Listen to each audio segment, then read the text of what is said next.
മദീനയിൽ ഉംറ ബസ് കത്തി 40ഓളം പേർ മരിച്ചതായി റിപ്പോർട്ട്. മക്കയിൽ നിന്നും പുറപ്പെട്ട ഉംറ ബസ് ടാങ്കറുമായി കൂട്ടിയിടിച്ച് കത്തുകയായിരുന്നു.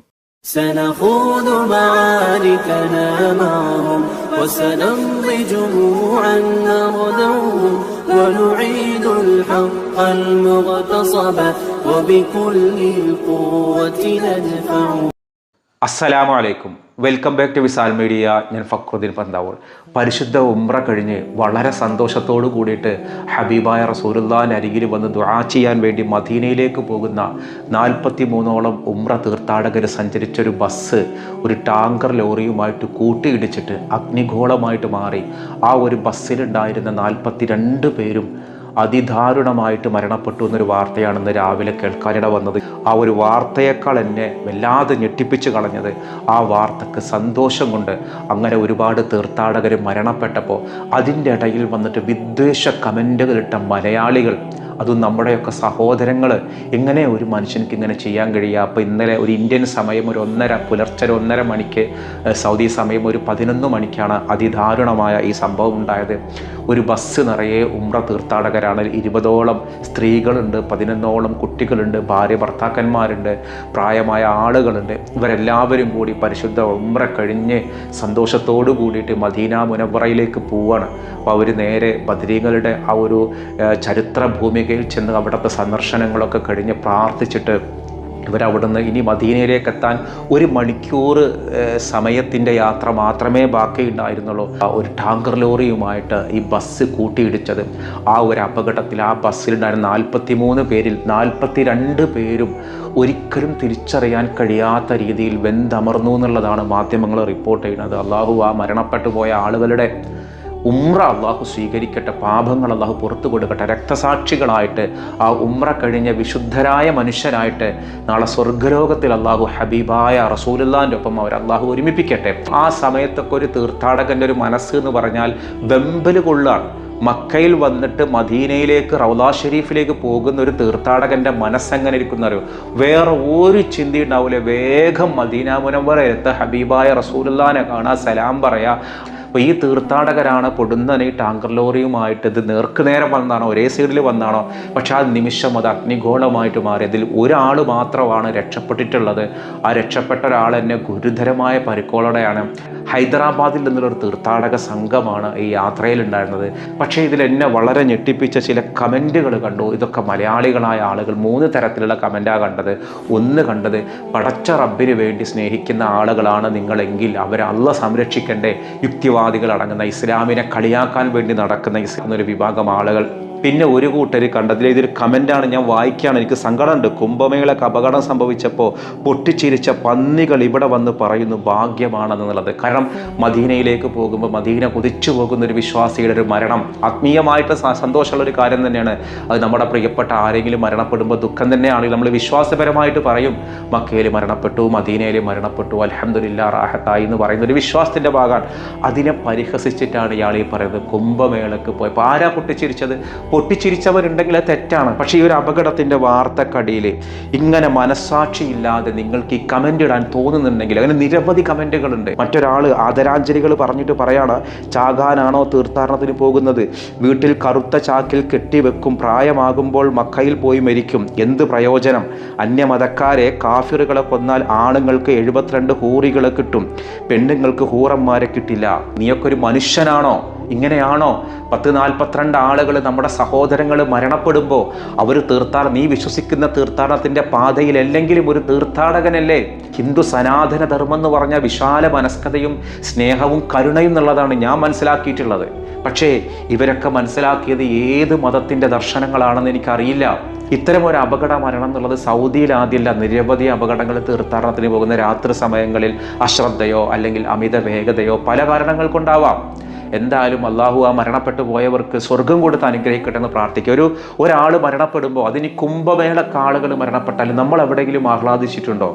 ആഹ്ലാദിക്കുന്നവരാരാണ് ചെയ്തത്? പൂര തെറ്റാണ്, ഒരിക്കലും പാടില്ല. ഒരു തീർത്ഥാടകനും അപകടത്തിൽപ്പെട്ട് മരണപ്പെടണം എന്നുള്ളത് ആ തീർത്ഥാടനം നടത്തുന്ന ആളുകളോ അല്ലെങ്കിൽ തീർത്ഥാടനത്തിൻ്റെ സംഘാടകരോ അതിൻ്റെ ആളുകളോ ആഗ്രഹിക്കുമോ? മക്കയിൽ മരിച്ചാലും മദീനയിൽ മരിച്ചാലും പന്താവൂര് കിടന്ന് മരിച്ചാലും ഉഗാണ്ടയിൽ മരണപ്പെട്ടാലും ഈമാനുണ്ടോ അള്ളാഹ് സ്വീകരിക്കും.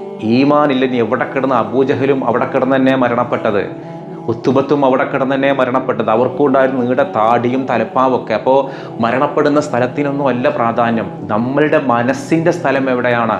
മനസ്സിൽ ഈ തീർത്ഥാടകർ മുഴുവനും മദീന മുനവ്വറയിൽ റസൂലുള്ളാഹിൻ്റെ കൂടെയായിരിക്കും. കാരണം ഉംറ കഴിഞ്ഞു പോകുന്നൊരു വിശ്വാസിയുടെ ആദ്യമായിട്ട് ഉംറക്ക് പോകുന്ന ഒരാളുടെ മനസ്സിൽ എന്താണുള്ളത്? പടച്ചോനെ, ചിത്രത്തിൽ കണ്ട, ഫോട്ടോയിൽ കണ്ട, വീഡിയോയിൽ കണ്ട കഅബ ഷരീഫ് എങ്ങനെയാണ്, മത്താഫ് എങ്ങനെയാണ്, മസ്ജിദുൽ ഹറം എങ്ങനെയാണ്, ഈ ചിന്തയിൽ ക്യൂരിയോസിറ്റി നടന്നത് കണ്ട് നിർവൃതി കണ്ട് സഫാ മറുവക്കിടയിലൊക്കെ സഹയൊക്കെ ചെയ്ത് നമ്മൾ ആ ഒരു ഉംറയുടെ മനസ്സിൽ, ഒരു വിശുദ്ധിയുടെ മനസ്സിൽ പോകും. ഇനി നമുക്ക് മദീനയെ കണ്ട് പോകുമ്പോൾ ഇത് പോയവർക്ക് മനസ്സിലാവും. മദീനയെ കണ്ട് പോകുന്ന സമയത്ത് നമ്മുടെ ഉള്ളിൽ പടച്ചോനെ, മദീന മുനവ്വറയിൽക്ക് ഇതാ നമ്മൾ ബദരീങ്ങളുള്ള സ്ഥലങ്ങൾ കണ്ടു, ചരിത്ര സ്ഥലങ്ങളൊക്കെ കണ്ട് നമ്മുടെ ഉള്ളിൽ ആ ഒരു ഇസ്ലാമിൻ്റെ ഒരു ഇസ്സത്ത് ഇങ്ങനെ നിൽക്കുന്ന സമയത്താണ് ഹബീബായ റസൂലുള്ളാഹിനെ കാണാൻ വേണ്ടിയിട്ട് നമ്മൾ മദീന മുനവ്വറയിലേക്ക് പോകും. കാരണം വഅലമു അന്ന ഫീക്കും റസൂലല്ലാഹ്, സൂറത്തുൽ ഹുജറാത്തിൽ പറയും നിങ്ങളിലുണ്ട് റസൂലുള്ളാഹ്. ആ റസൂൽ നമ്മുടെ ഉള്ളിലുണ്ട്. അതിൻ്റെ അടയാളങ്ങൾ കാണാൻ വേണ്ടി നമ്മൾ മദീന മുനവ്വറയിലേക്ക് പോകുന്ന ഒരു തീർത്ഥാടകൻ്റെ മനസ്സിൽ അതുമാത്രമേ ഉണ്ടായിട്ടുണ്ടാവുള്ളൂ. ഒരു നിമിഷം ആ ഡ്രൈവർക്ക് പറ്റിയ ഒരു അശ്രദ്ധയോ എന്തോ ആവാം ആ തീർത്ഥാടകരിൽ. ഒരു പക്ഷേ ഈ വീഡിയോ പറയുമ്പോൾ 43-ാമത്തെ ആൾ മരണപ്പെട്ടു എന്ന് എനിക്ക് അറിഞ്ഞൂടാ. ഈ വീഡിയോ ഷൂട്ട് ചെയ്യുന്ന സമയത്ത് 42 തീർത്ഥാടകരാണ് അതിദാരുണമായിട്ട് തിരിച്ചറിയാൻ പറ്റാത്ത പോലെ വിധത്തിൽ അഗ്നിക്കിരയായത്. ഒരു വേദന പോലും അവർക്ക് ഉണ്ടായിട്ടുണ്ടാവില്ല. നമ്മൾ പഠിപ്പിക്കുന്ന മഹാന്മാർ റസൂലുള്ള അവരെ സ്വീകരിച്ചിട്ടുണ്ടാവും. ഒരു റസൂലുള്ള എൻ്റെ പൊന്നു മക്കളെ, നിങ്ങൾ എന്നെ കാണാൻ വരുന്നവരല്ലേ, എൻ്റെ റൗദാ ഷരീഫിലേക്ക് വരുന്ന പൊന്നു മക്കളല്ലേ നിങ്ങൾ. റസൂലുള്ള കൈവിടോ അവരുടെ ഖബറിങ്ങളിലേക്ക് എത്തൂലേ റസൂലുള്ള, വന്നിട്ട് പൊന്നു മക്കളെ സ്വീകരിക്കൂലേ. മഹാഭാഗ്യവാന്മാർ തന്നെയാണ്. വേദനയാണ് വീട്ടുകാർക്ക്, പ്രിയപ്പെട്ടവർക്കൊക്കെ വേദനയാണ്. ഇതെന്തായാലും ഉറപ്പല്ലേ, നമ്മുടേതല്ലല്ലോ ഈ ജീവിതം. നമുക്ക് ഉറപ്പ് തന്നിട്ടില്ല. നമ്മൾ അള്ളാഹിൻ്റെ തൊഴിലാളികളല്ലേ, അടിമകളല്ലേ. നമ്മളോട് പറഞ്ഞ പണി എന്താണ്? മാ ഖലഖതുൽ ജിന്ന വൽ ഇൻസ ഇല്ലാ ലിയഅ്ബുദൂൻ. ആരാധിക്കാന്ന് പറഞ്ഞാൽ മനസ്സിൻ്റെ ഉള്ളിൽ ആ റസൂലുള്ളാഹിനോട്, അള്ളാഹിനോടുള്ള സ്നേഹം ഇതൊക്കെ ഉണ്ടാവലും കൂടി തന്നെയല്ലേ. അപ്പോൾ ആ റസൂലുള്ളാഹിനോടുള്ള സ്നേഹം കൊണ്ട് പോകുന്ന യാത്രക്കാർ ആരുടെ പാതയിലാണ്? അള്ളാഹിൻ്റെ റസൂലുള്ളാഹിൻ്റെ പാതയിലാണ്. അള്ളാഹിൻ്റെ പാതയിലാണ്. ഉള്ളിൽ നിറയെ ഉള്ളത് എന്താണ്? ആ റസൂലുള്ളാഹിനെ കാണാൻ, മദീന മുനവ്വറയിലെത്താൻ. ആ നിമിഷം നമ്മുടെ അശ്രദ്ധ കൊണ്ട് ഭൗതികമായിട്ടൊരു അപകടം പറ്റിപ്പോയാലും അവരെ അള്ളാഹിൻ്റെ റസൂല് സ്വീകരിക്കൂലേ. മഹാഭാഗ്യവന്മാർ. ജീവനോടെ തിരിച്ചു വന്നാലും അള്ളാഹിൻ്റെ റസൂല് സ്വീകരിക്കും. മരണത്തിലും നമുക്ക് ഈ ജീവിതത്തിൽ, ഈ ഒരു മരണത്തിൽ നമ്മുടേതല്ലല്ലോ ഈ ജീവിതം. നമ്മൾ എത്ര ഡ്രസ്സ് നമ്മൾ ഒഴിവാക്കി, എത്ര ചെരുപ്പുകൾ നമ്മൾ ഒഴിവാക്കി. ഒരു കാലത്ത് നമ്മുടെ ഈ ജീവനും നമുക്ക് ഒഴിവാക്കേണ്ട ഒരു അതിഥി മാത്രമല്ലേ ഉള്ളൂ. ഒരു വിശ്വാസിയെ സംബന്ധിച്ചിടത്തോളം വേദനക്കപ്പുറം ഒരു ആശ്വാസമുണ്ട്, റസൂലുള്ള അവരെ സ്വീകരിക്കാനുണ്ടെന്നുള്ളത്. പക്ഷേ ഇതുപോലെയുള്ള വിദ്വേഷ കമൻറ്റുകൾ കാണുമ്പോൾ എനിക്കൊരു നിമിഷം നമ്മുടെ കുടുംബത്തിൽ നിന്നൊക്കെ പോകുന്ന ഒരു യാത്രികർ, ഒരു ഉംറ തീർത്ഥാടകർ മരണപ്പെട്ടു പോയൊരു വേദന. അതിലിപ്പോൾ ഉംറ ചെയ്യാൻ ഭാഗ്യം ലഭിച്ച ആളുകളുണ്ടാവും, ഹജ്ജ് ചെയ്യാൻ ഭാഗ്യം ലഭിച്ച ആളുകളുണ്ടാവും. ചെയ്യാൻ കഴിയാത്ത മനസ്സുകൊണ്ട് നമ്മൾ ആ യാത്രയിൽ ഇങ്ങനെ പോവുക, മനസ്സുകൊണ്ട് നമ്മൾ യാത്രികരാവാം. അള്ളാഹു നമുക്കൊക്കെ മഖ്ബൂലായ ഹജ്ജും മുറയും ചെയ്യാനുള്ള തൗഫീഖ് അള്ളാഹു നൽകട്ടെ. പണ്ടൊക്കെ ഇതുപോലെയുള്ളൊരു അപകട മരണം കേൾക്കുമ്പോൾ ഏത് മതക്കാരാണെങ്കിലും വല്ലാത്തൊരു വേദനയെ പങ്കുവെക്കുക. ഇന്ന് അങ്ങനെയല്ല. ഇന്ന് പരസ്പരം വിദ്വേഷ പ്രചരണങ്ങളാണ്. പലരുടെ ചോദ്യം, അള്ളാഹു എന്തത് സംരക്ഷിക്കാതിരുന്നത്, അള്ളാഹ് എന്താ അത് കാക്കാതിരുന്നത്? നമ്മൾ ചെയ്യേണ്ട കാര്യങ്ങൾ നമ്മൾ ചെയ്യണം. നമ്മുടെ പിഴവിനെ അള്ളാഹിനെ കുറ്റപ്പെടുത്തിക്കുക, അത് വിശ്വാസമില്ലാത്തത് കൊണ്ടാണ്. അത്തരം ജൽപ്പനങ്ങൾക്ക് നമ്മൾ മറുപടി പോലും അർഹിക്കണില്ല. പക്ഷേ ഇതുപോലെയുള്ള വിദ്വേഷ കമൻറ്റുകൾ നമ്മൾ കാണാതിരിക്കരുത്. ഇതിൻ്റെ എണ്ണം വർദ്ധിച്ചുകൊണ്ട് വരിക. നമ്മുടെ ചുറ്റും നമ്മളോട് ചിരിച്ച് കളിച്ച് നടക്കുന്ന ആളുകളുടെ ഉള്ളിലൊക്കെ ഉള്ള യഥാർത്ഥ സ്വഭാവം കാണണമെങ്കിൽ സോഷ്യൽ മീഡിയയിൽ നോക്കിയാൽ മതി. പുറമേക്ക് കാണുമ്പോൾ എല്ലാവരും ഡീസൻ്റാണ്, വളരെ സ്നേഹമാണ്, യാതൊരു പ്രശ്നമില്ല. പക്ഷെ അവൻ്റെ ഉള്ളിൽ എന്താണെന്ന് അറിയാൻ ഓൻ്റെ സോഷ്യൽ മീഡിയ എടുത്ത് നോക്കുക, ഓൻ്റെ വിദ്വേഷ കമൻറ്റുകൾ നോക്കുക. മറ്റൊരു മതക്കാരൻ്റെ അപകടത്തിൽ സന്തോഷിക്കുന്നവരാണോ, അല്ലെങ്കിൽ അതിന് സ്മൈലി ഇമോജി ഇടുന്ന ആളുകളാണോ? ഓൻ്റെ ഉള്ളിൽ കനത്ത വർഗീയത ഉണ്ട്. ചില ആളുകൾ അത് ഹൈഡ് ചെയ്ത് വെക്കും, എന്നിട്ട് വേറെ ഇതിൽ പറയും. എന്തായാലും സ്നേഹമാണ് ശരിയായ മതം. ഇസ്ലാമിൻ്റെ സന്ദേശം എന്ന് പറഞ്ഞാൽ തന്നെ സ്നേഹമാണ്. എന്തായാലും ഈ മരണപ്പെട്ടു പോയ ആളുകൾക്ക് അള്ളാഹു സ്വർഗം കൊടുത്ത് അനുഗ്രഹിക്കട്ടെ. അപ്പോൾ നമ്മുടെ വീഡിയോ കാണുന്ന ആരെങ്കിലും മക്കത്തും മദീനയിലുള്ള ആളുകളുണ്ടോ? അപ്പോൾ അവിടെ ഗംഭീര മഴയാണ്, നല്ല ഇടിയും മഴയും. കഴിഞ്ഞ ദിവസം അവിടെ മഴ പെയ്യാൻ വേണ്ടി ദുആ ചെയ്തിരുന്നു. ഗംഭീര ഇടിയും മഴയുമായിട്ട് അവിടെ മഴ പെയ്തുകൊണ്ടിരിക്കണം. പല വീഡിയോസും ഉണ്ട്. ആ ഒരു മഴയത്ത് മതാഫിലൊക്കെ എന്താ പറയുക, സന്തോഷം കൊണ്ട് തുള്ളിച്ചാടുന്ന വിശ്വാസികൾ, തീർത്ഥാടകർ. അങ്ങനെ മക്കയും മദീനയും കണ്ട് മനസ്സും കൽബൊക്കെ പുണ്യം കൊണ്ട് നിറഞ്ഞ ആളുകളുടെ ഒരു യാത്രയാണ് അഗ്നിഗോളമായിട്ട് മാറിയത്. നമ്മൾ ഇന്നലെ ചോദിച്ചൊരു ചോദ്യം, വിശുദ്ധ ഖുർആനിലെ പേര് പറഞ്ഞ പ്രവാചകന്മാരുടെ എണ്ണം 25 എന്നുള്ളതാണ് ശരിയായ ഉത്തരം. നമ്മളിന്ന് ചോദിക്കുന്നൊരു ചോദ്യം, ആയിഷ മസ്ജിദ് എന്ന പേരുള്ള ഒരു വിശുദ്ധമായൊരു പള്ളി സൗദിയിലുണ്ട്. അത് മക്കയിലാണോ മദീനയിലാണോ എന്നുള്ളതാണ് ചോദ്യം. ആ ഉത്തരവാണ് നിങ്ങൾ കമൻറ്റ് ചെയ്യേണ്ടത്. മറ്റൊരു ദിവസം മറ്റൊരു വീഡിയോയുമായി വീണ്ടും കാണാം. അസ്സലാമു അലൈക്കും.